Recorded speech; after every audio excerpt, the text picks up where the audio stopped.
creative ideas of breaking out of always playing in 4 or always playing in 3 or something like that, although 3 can be really interesting. We're going to look at some patterns of 5 and 7. We're going to be looking at some solo patterns, but we're also going to be looking at some chordal patterns. And maybe this will help you a little bit with your creativity in your songwriting or just in your soloing in general. So let's go ahead and just start off by looking at some groups of 5. We're going to look at 3 different examples, 2 different soloing patterned ideas, and a chordal idea. So the first one we're going to be looking at here, we're going to do is we're going to go up and play 20, 19, and 17 on the first string, and then 19 and 17 on the second string. So we have... Now, this could be anywhere, okay? The idea is I've got 3 notes on one string, 2 notes on the next string, which equals, of course, 5 notes. So you could create anything you want with this. But the point is I'm playing...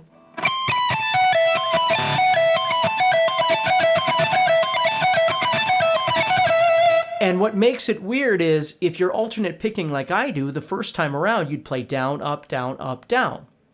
But because you're ending on a down, the next pattern would start on an up, so the entire thing feels awkward the second time around because your picking is different. So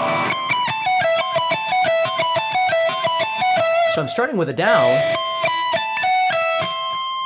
but the second time around I'm starting with that up.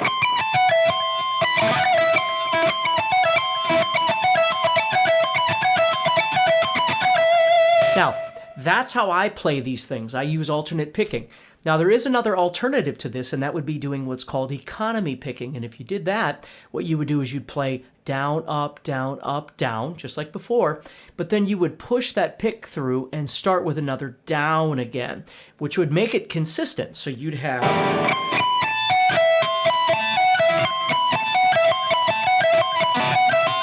You see how I'm pushing that through? I end with a down, and then I start again with a down.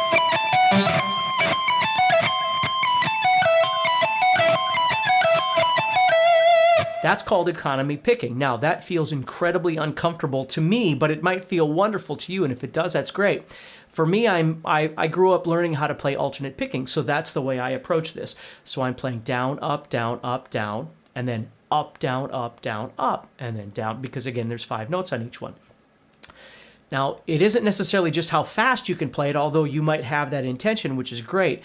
But the goal is really learning how to feel that the group of 5, especially if you're doing what I'm doing with alternate picking, and then figuring out in what context could you use this. If you're writing your own songs, of course, you could write a pattern of 5, and your band could play in 5 for, a certain amount of time or whatever it might be.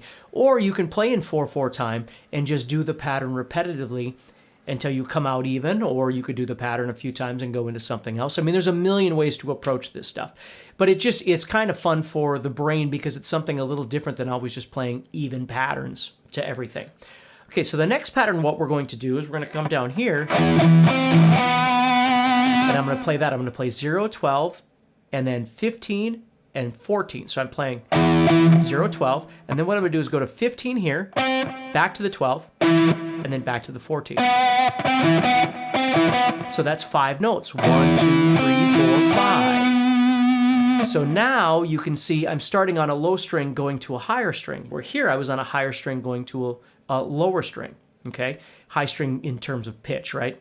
Going to a lower string. Now I'm on this lower string going to the 5th string.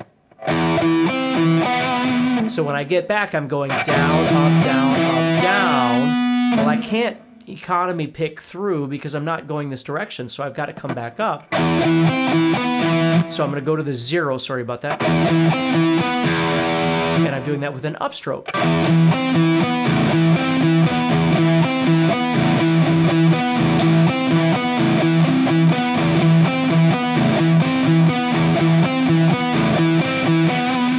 So it feels, again, a little awkward the second time around because my picking is upside down.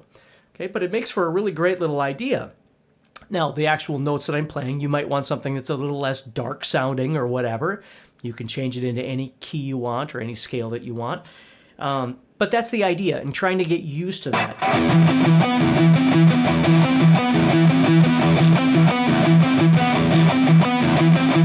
For me, I can feel what I call inside and outside. When I play the first time, I'm stuck on the inside. I'm in between the 5th and 4th or 5th and 6th strings here. When I play the second time, I'm on the outsides of the strings. So when I'm playing, that's what I can feel in my hands and think about in my head. If I play it slow, I'm on the insides here. So I'm playing inside here. And then the second time around, now I'm on the outsides of the strings there. Okay, so I have...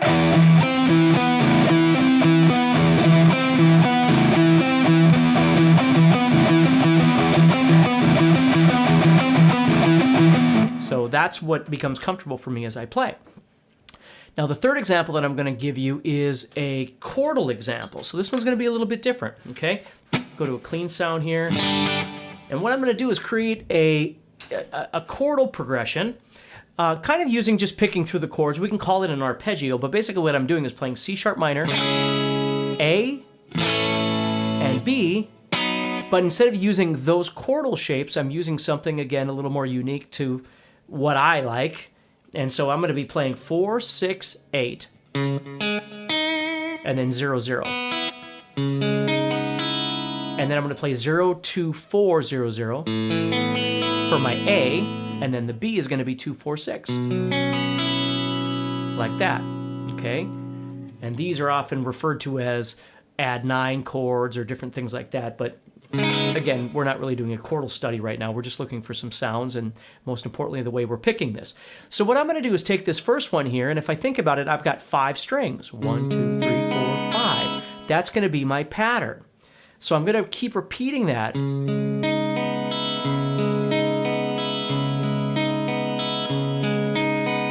That's my pattern. So I'm just playing a group of 5 every time. Now, for me, to make this comfortable for myself, the very last note that I play is actually going to be an upstroke. You don't have to do that, okay? But it just feels more comfortable for me, the very last note I play, to do it as an upstroke or upstrum, because it sends my pick back to the beginning.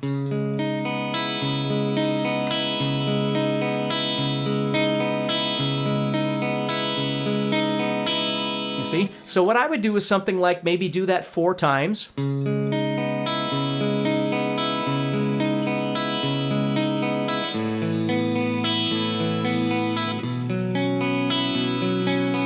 And then maybe do the other 2 times. And again, it doesn't have to be any particular speed or anything like that. If you need to slow it down,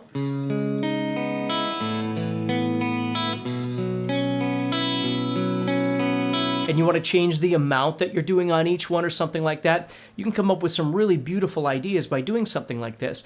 But you'll notice that the picking of this is vastly different than the other ones because I'm not doing a shorter pattern that gets repeated in the group of 5. Okay, I'm actually making my way across the guitar from the ceiling to the floor here, and then I'm starting all over. So the pattern that I'm creating isn't alternate picking, it's down all the time. But for me in particular, the last note would be that upstroke.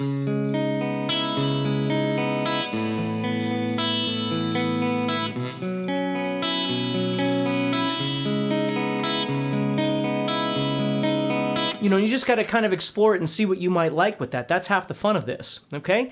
So those would be some ideas that you could do to create something that feels more like a group of 5.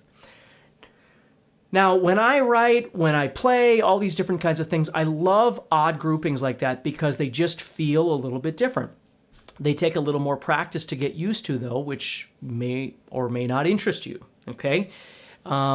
And there is no, written rule for how many times to play a certain one or, when to go to something. You just have to learn to explore this a little bit. So what we're going to do is we're now going to look at a pattern, or we're going to take these 3 examples, and we're going to look at patterns of 7 with all of these, okay? So instead of doing this pattern of 5 here, I'm going to turn that into a pattern of 7. I'm going to go back to my distortion here. So here what I'm doing is I'm playing the 2019-17 again, but this time what I'm doing is starting with the 19. So I'm going to go 19, 20, 19, 17. So that's 4 notes, and then I'm going to go to the next string and do 19, 17, which is 3 notes, which equals 7. So if I do this,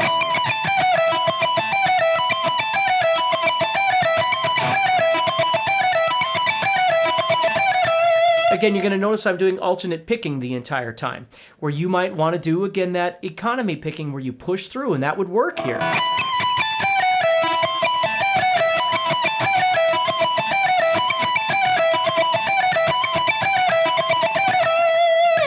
Okay, the second example, we're going to go back down here, but we're just going to elongate this to make it into 7 notes. So I'm going to start off the same way, but I'm going to add 2 more notes. So I'm going to go and then add in 15 and 12.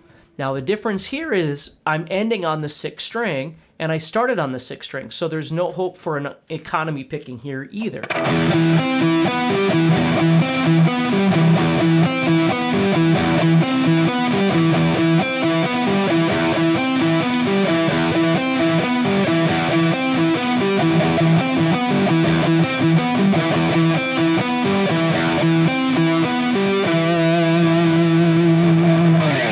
Okay, so that's how you could approach something like that and making that into a group of 7. Now you could go between 5 and 7 or do whatever it is that you'd like to do. Okay, so let's look at the next one here. Go back to my clean channel. Okay, now here I had that group of 5. Well, now I'm going to make a group of 7, and all I'm going to do is continue on with my arpeggiation. I'm going toward the floor. Well, I'm just going to come back up toward the ceiling until I get my 7 notes. So now what I've got here is 1, 2, 3, 4, 5, 6, 7. I'm just going to the 2nd and 3rd strings here.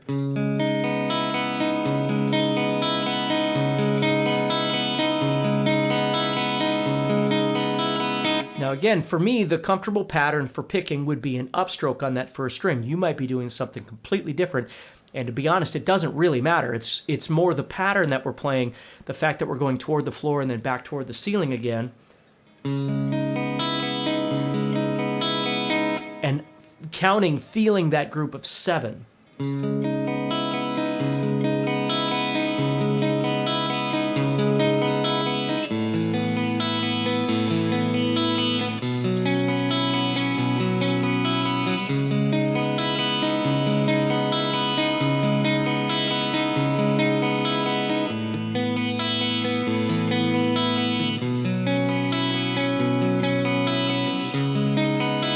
You know, it just sounds so neat, and with chords like these, it just sounds kind of ethereal, and I love the fact that that group of 7, I like 7 because it's a little bit longer, it takes a little while to get through it, a bit more than the 5, so it doesn't feel as rushed to me, but that's, again, a personal preference. But these are really great ideas for you to explore and see what kinds of things you can come up that break you out of the normal things you find yourself doing and getting bored with, and then see if you can come up with something more interesting and exciting.